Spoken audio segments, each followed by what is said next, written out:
একটা মাস আমি রহমত দেই, মাগফিরাত দেই, নাজাত দেই।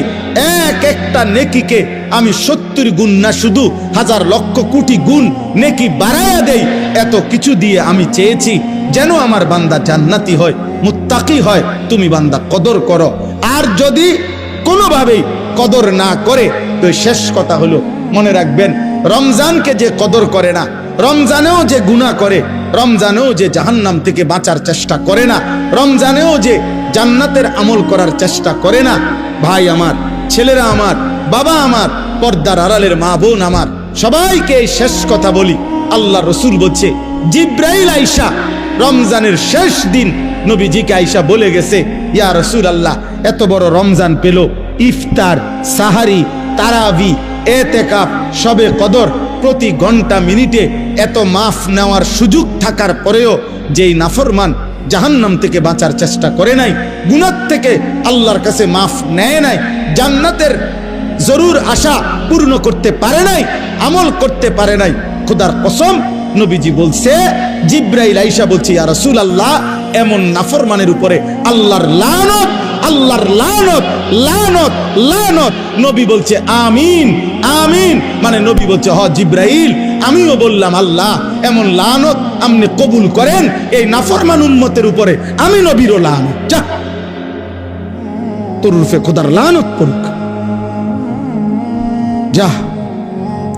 এত বড় রমজান তুই এখনো বিড়িয়ে খাস, এত বড় রমজান নাফরমান তুই আজও ওজনে কমে দে, তোর কিস্তি শেষ হয় না, সুদে শেষ হয় না, তোর নর্তকী দেখাই শেষ হয় না, তোর উলঙ্গ ছবি দেখাই শেষ হয় না, তোর জিনা ব্যভিচারে শেষ হয় না। তুই বেটি গত 11টা মাস বাজারে বাজারে ঘুরলা, এখনো রমজান, রমজান আইজও তোমার জুতা কিনা, থ্রি পিস কিনা শেষ হয় না, যা। গুনাহ থেকে বাঁচতে যেহেতু পারলাই না, জাহান্নাম থেকে বাঁচার চেষ্টা করলাই না, তো জিব্রাইল বলছে আল্লাহ তার উপরে লানত দিছে, জিব্রাইলও লানত দিছে। নবী বলছে আমিন, আমিও দিলাম, যা তোর উপরে খোদার গজব পড়ুক। এরপরে এই নাফরমানকে বাঁচাবে কে? হ্যাঁ বলেন? অতএব বাবা, তামসা করো, কোনো অসুবিধা নাই। আমাদের সামনে মাহে রমজান, আমাদের সামনে মাহে রমজান। আল্লাহ তাআলা বলছে, ইয়া আইয়ুহাল্লাযীনা আমানু, হে ঈমানদারগণ, তোমরা আমার, পৃথিবীর আর কেউ শুনুক আর না শুনুক, মুমিন, তুমি বলতেছো তুমি মুমিন, তুমি বলছো তুমি মুসলমান, তোমার মুখ দিয়ে তো তুমি লা ইলাহা ইল্লাল্লাহ বলতেছো, তোমার মুখ দিয়ে তুমি মুহাম্মাদুর রাসূলুল্লাহ বলছো।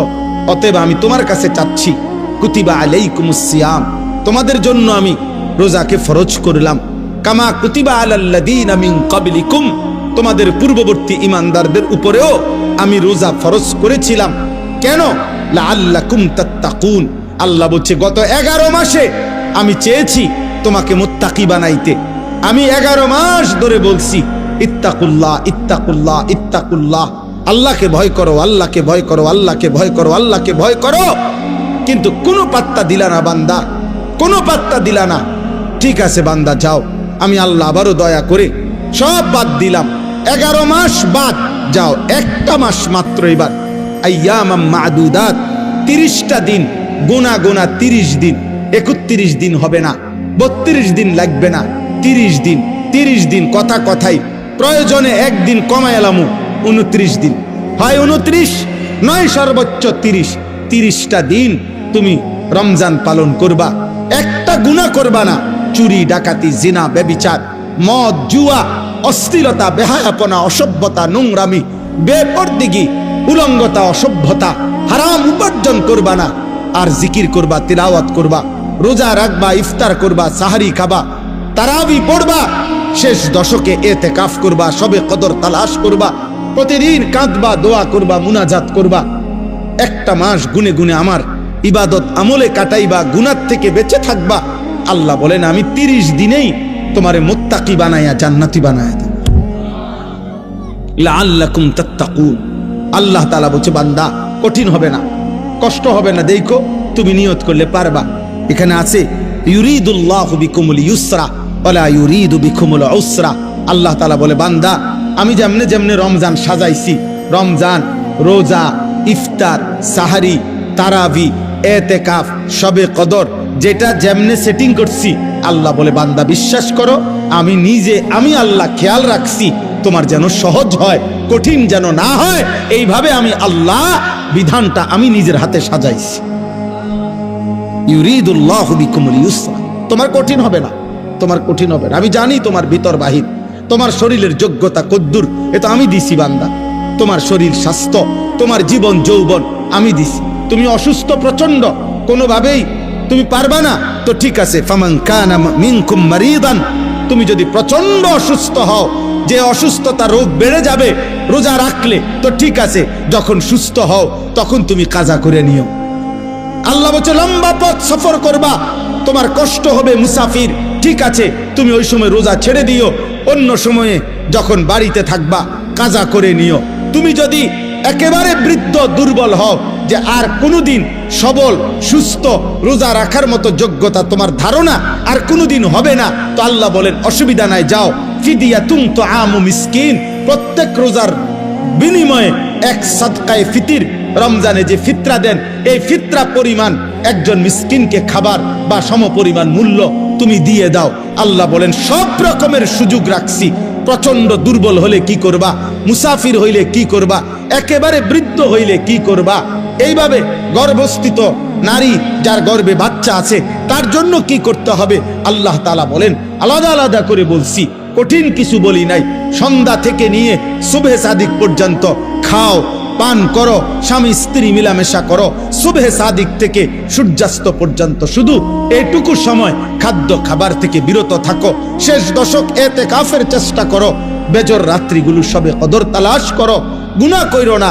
বাজারে তো সারা বছরই যাইতে পারবা, কাপড় লুঙ্গি শার্ট শাড়ি থ্রি পিস জুতা এ তো সারা বছরই কিনতে পারবা। একটা মাস আমি রহমত দেই, মাগফিরাত দেই, নাজাত দেই, এক একটা নেকিকে আমি 70 গুণ না শুধু হাজার লক্ষ কোটি গুণ নেকি বাড়ায়া দেই।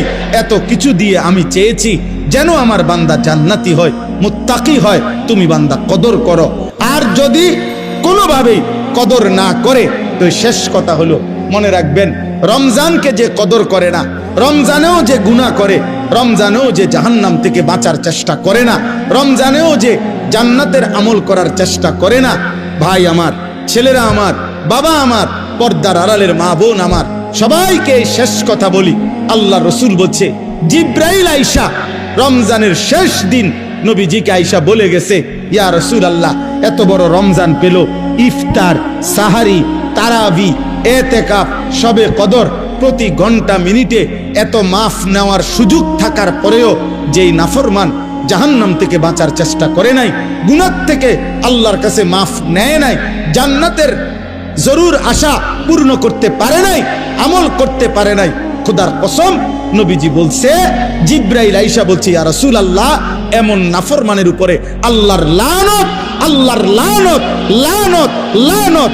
নবী বলছে আমিন, আমিন, মানে নবী বলছে হ জিব্রাইল, আমিও বললাম আল্লাহ এমন লানত আপনি কবুল করেন এই নাফরমান উম্মতের উপরে, আমি নবীরও লানত, যা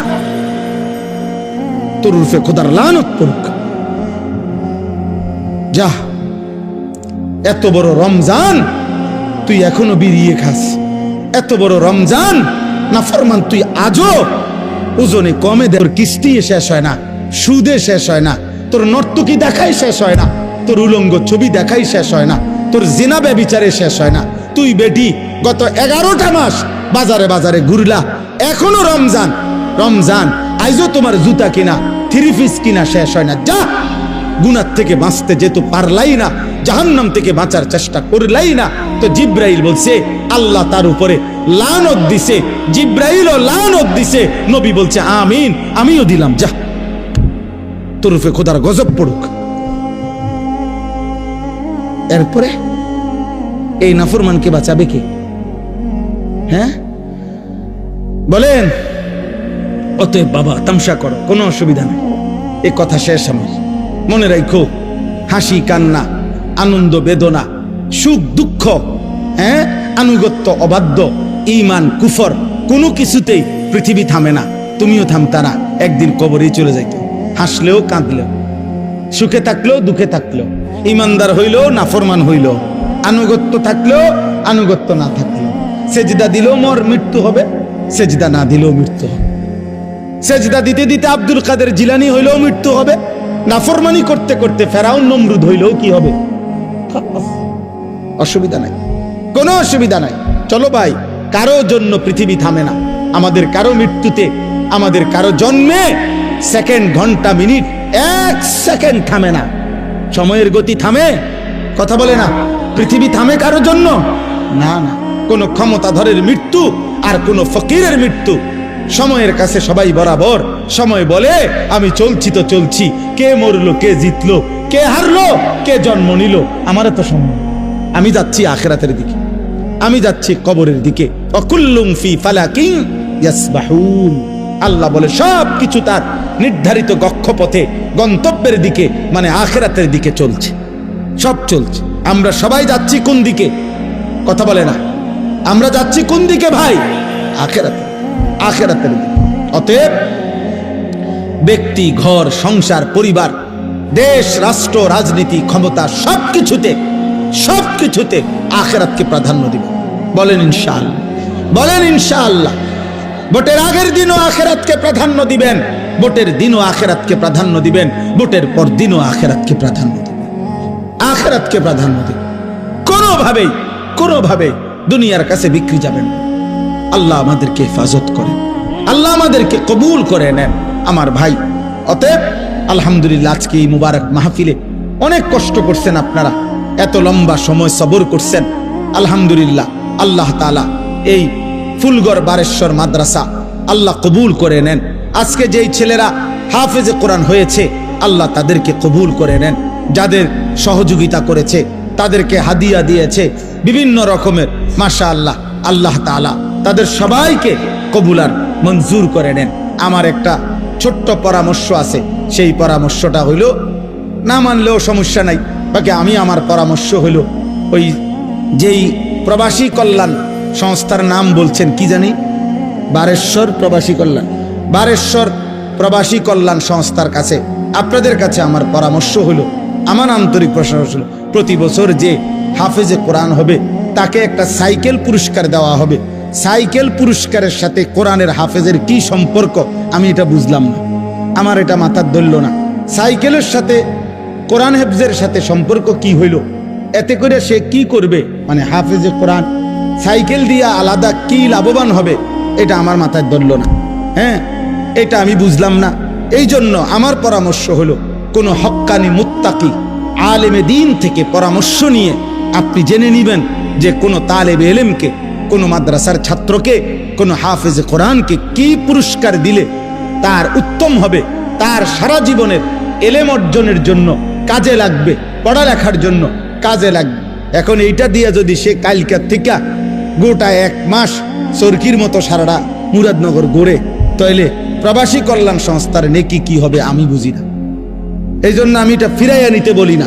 আমি এবার তো দিছেন আলহামদুলিল্লাহ, কিন্তু উনি বলছেন প্রতি বছরেই একটা সাইকেল দিবে না। পৃথিবী যদি সবাই, আপনার যেই সম্ভাবনা দেখা দিছে বাংলাদেশে, যেই প্রতিশ্রুতি এইবার নির্বাচনকে সামনে রেখে, আমি তো ধারণা করতেছি 13 তারিখ যেই জিতক 12 তারিখ প্রত্যেকের হেলিকপ্টার দিবে। বুঝেন নাই কথাটা? তাইলে তখন তার সাইকেল কাজে লাগতো না। এই জন্য তালেবে ইলম, এটা নিরুৎসাহিত করছি না, আপনারা পুরস্কার দিবেন, হাদিয়া দিবেন, কিন্তু আলেমে দিন থেকে মশওয়ারা করে দিবেন, অর্থাৎ যেন ওই বাচ্চার আজীবন তার এলেমের কাজে লাগে। পড়ালেখার এমন সুন্দর কোরআনুল কারীমের 2 সেট 10 সেট তাফসীর হইতে পারে, যেটা তার দাওরায়ে হাদিস একবারে শেষ পর্যন্ত আজীবন তার পড়ালেখার কাজে লাগবে।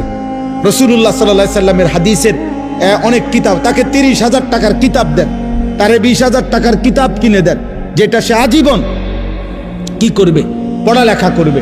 হ্যাঁ, আমার ছেলে হাফেজ হইয়া পুরস্কার পাইছে তাফসিরে তাওজিহুল কোরআন। তো আমি একদিন আমার বাসার এই তাফসির আমারও আছে, তা আমি আমার একটা খণ্ড পাচ্ছিলাম না, খুঁজেই পাচ্ছি না। 2-3 খণ্ড, আমার একটা খণ্ড আমি পাই না, ওই খণ্ডটাই তখন আমার দরকার। আমার ছেলে আমারে দৌড়াই এসে বলছে, আব্বু আমি যে পুরস্কার পাইছি এইটাই তো তাফসির, তাহলে আমি এটা খুলে দেই আমারটা। তাহলে হে, তার প্যাকেটিং করা ছিল, ওইখান থেকে খুইলা আমার এইটা দিছে আব্বু এটা, তাহলে আমি তখন পড়লাম। আমার অনেক কিতাব আমার সন্তান পড়ে, আমার সন্তানের কিতাবও আমি পড়ে আমার উপকার হয়েছে। কথা বুঝছেন না?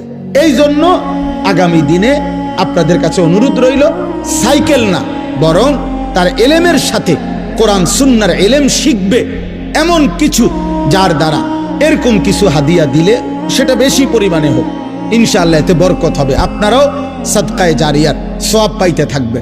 কিতাব অল্প দিনে কি হয়ে যায় না, নষ্ট হয়ে যায় না। প্রজন্মের পর প্রজন্ম কিতাব পড়ে। অনেক যারা সম্ভ্রান্ত ফ্যামিলি এমন আছে যাদের পারিবারিক পাঠশালায় আরে পারিবারিক কুতুবখানায় লাইব্রেরিতে 100 বছর আগের দাদা পূর্বপুরুষের কিতাব বই কি আছে আছে সাজানো আছে। তাইলে বোঝা গেল যে এটা ফায়দা আসবে, এটা দীর্ঘমেয়াদী হবে। আল্লাহ তাআলা আপনাদেরকে তৌফিক দেন। এই মাদ্রাসার সাথে যার যত সম্পৃক্ততা আছে আল্লাহ কবুল করেন। আল্লাহ আজকের এই মেহমান উপস্থিতি সবাইকে কবুল করেন। বিশেষ করে আমার প্রিয় বন্ধু মাওলানা সিরাজুল ইসলাম ভাইকেও আল্লাহ তাআলা ভরপুর কবুল করেন। ছোটবেলার আমরা ছাত্র জীবনের দোস্ত ছিল, আজ অনেক দিন পরে দেখা হয়েছে। আল্লাহ তাআলা তাকে সুস্থতার সাথে আফিয়তের সাথে মানুষের কল্যাণে খেদমত করার তৌফিক দান করেন, আমিন। পবিত্র কোরআনুল কারীমের 2 নম্বর পারা 2 নম্বর সূরা, সূরাটির নাম সূরায়ে বাকারা। এই সূরার 183 নম্বর আয়াত আমি তেলাওয়াত করেছি। এই ছেলে, তোমার কি সমস্যা বাবা? আরে এদিকে ফিরো, তুমি ওইদিকে ফিরে বসো। 183 নম্বর আয়াত সূরায়ে বাকারা। এই আয়াতটি আমি তেলাওয়াত করেছি মাহে রমজানকে সামনে রেখে। পবিত্র কোরআনুল কারীমের সূরায়ে বাকারার এখানে 5টা আয়াত, 183 থেকে 187, 183, 84, 85, 86, 87। এই মোট 5টি আয়াতে রমজান, রোজা এবং রমজানের সাথে প্রাসঙ্গিক শরীয়তের বিধিবিধান, আল্লাহর বিধিবিধান আল্লাহ তাআলা বিস্তারিত এখানে উল্লেখ করেছেন। আমাদের প্রিয় নবী সাল্লাল্লাহু আলাইহি ওয়াসাল্লামের একটা মোবারক কথা বলো না আব্বা, কথা বলো না। ছেলেরা তোমরা একজন আরেকজনকে বুঝায় বলো, ভাই কথা বলতে দিও না। যে কোনো ভাবে কথা থামে না তারা বাইর করে দাও, বাইরে ছেড়ে দিয়ে আসো, ধরে আলগি দিয়ে 4 জনে ধরে। আমি ব্যক্তিগতভাবে কোনো প্রার্থী না, আমার কোনো ভোটে কোনো আমি প্রার্থী না, অতএব আমি আগের থেকেই ব্যাপক জনসমর্থন কখনোই প্রত্যাশা করি না। কারণ আমার তো আর ভোটে দাঁড়াইছি না, কাজে আমি এত অনেক জনসমর্থন আমার দরকার এমন কিছু না। আমি একটা দিল থেকে সবসময় ভাবি আল্লাহর কথা একজনকে বললেও নেকি হয়, তার আমার নেকি দরকার, তো সেটা অল্প মানুষকে বললেও সমস্যা কি? কিন্তু গাফিল মানুষ, ফালতু মানুষ, অমনোযোগী মানুষকে 1000 বছর বললেও লাভ নাই।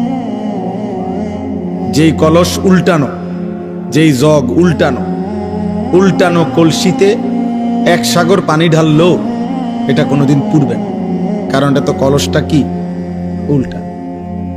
নবী সাল্লাল্লাহু আলাইহি ওয়াসাল্লাম এটা হাদিসে বলছেন, কিছু মানুষের অন্তর উল্টানো কলসির মতো, কালকুজে মিরবাদান, উল্টানো কলসির মতো।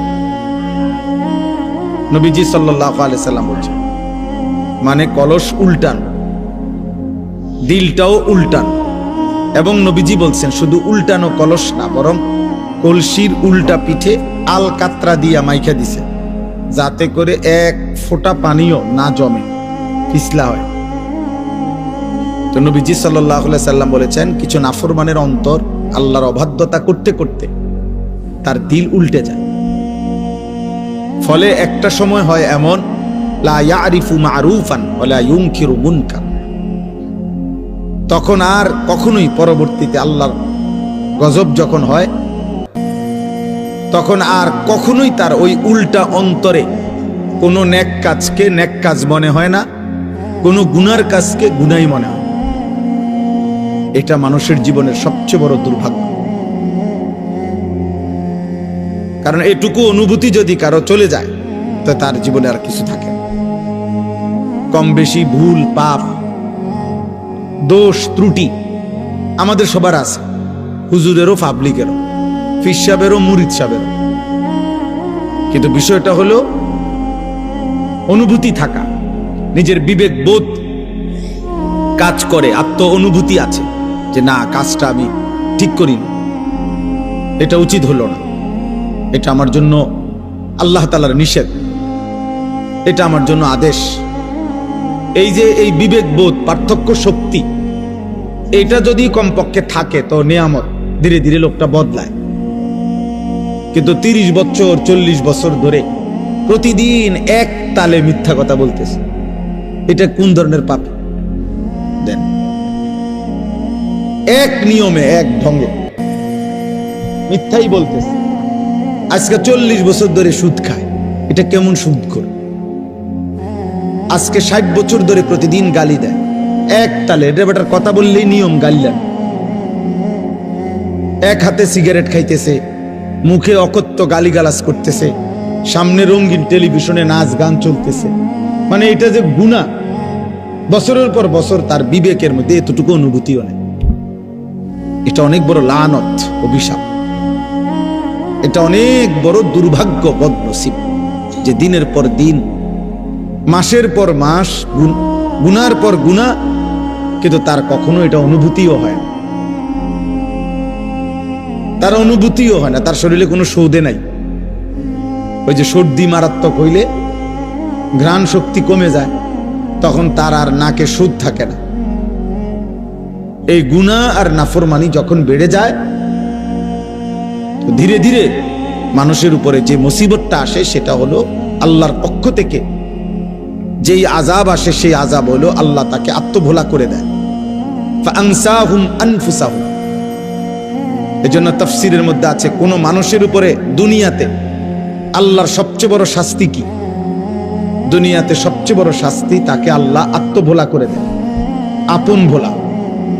অর্থাৎ সে আর কোনোভাবেই বোঝে না সে কে, তার উচিত কি, করণীয় কি। খাইতেছে, ঘুমাইতেছে, পেশাব করতেছে, পায়খানা করতেছে, ঘুমাইছে তো ঘুমাইতেছে, মুতে ধরছে তো একখান দিয়ে মুতে দিছে। এটা কি রাস্তা? এখানে মানুষ চলাফেরা করে কিনা, কেউ দেখলে কি মনে করে? কোনো কিছু। হালালও খায়, হারামও খায়, গালিও দেয়, সালামও দেয়, মদও খায়, মধুও খায়, মাকেও দেখে, বোনকেও দেখে, আবার মোবাইলে টেলিভিশনে নর্তকীও দেখে, আপন স্ত্রীও দেখে, উলঙ্গ ছবিও দেখে। মানে পার্থক্য নেই তার ভিতরে, আর এই অনুভূতিটুকু কাজ করে না। সবকিছুই তার কাছে বরাবর। কষ্ট করে কামাই করে পয়সাও নেয়, সুদের টাকাও নেয়, কিস্তিও নেয়, সব মিলাইয়া 30,000, মিলে জিল্লে 12 লাখ টাকা পয়সা কেমনে মিলাইছেন? এই এমনি এমনি।